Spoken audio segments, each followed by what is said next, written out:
Bonjour à toutes et à tous, je m'appelle Anatole, j'ai une chaîne YouTube qui s'appelle Anatole le sait. N'hésitez pas à liker cette vidéo, à vous abonner et à activer la petite cloche.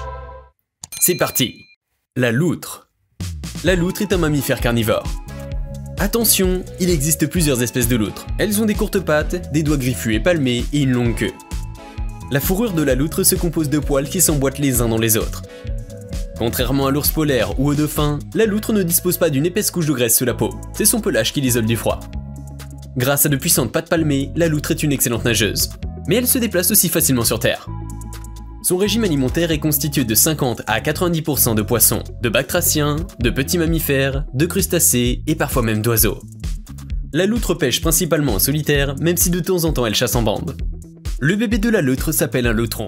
Comme c'est mignon! Il reste avec sa mère de 8 à 18 mois. Où vit la loutre? La plupart des loutres vivent en eau douce, mais la loutre de mer a besoin d'eau douce pour son toilettage et l'entretien de sa fourrure. En Europe, c'est en Hongrie qu'il y en a le plus, soit 10 000. Comment communiquent les loutres entre elles? Elles ont plusieurs moyens de communication, les cris, le dépôt de crottes et le marquage odorant. Elles sont malines, elles utilisent plusieurs cris pour communiquer, des sifflements, des toussotements, des cris aigus et des aboiements d'appel. Comment reconnaît-on le mâle de la loutre?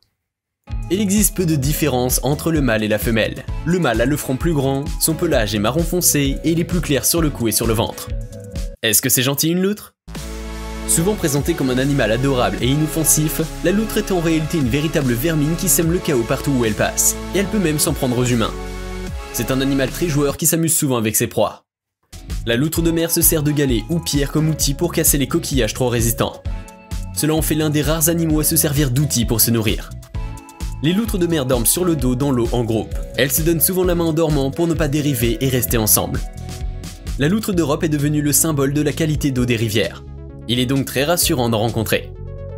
Dans de nombreux pays, les loutres ont disparu à cause de la chasse, sa fourrure étant particulièrement recherchée.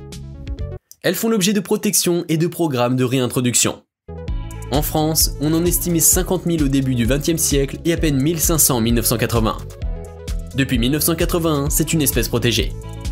La population de loutres est remontée à 2000 ou 3000 en 2010, ce qui lui a permis de recoloniser des rivières où elle avait disparu. Et ça, c'est une bonne nouvelle. Pour finir cette vidéo, une loutre c'est trop mignon et un loutron c'est trop gnon.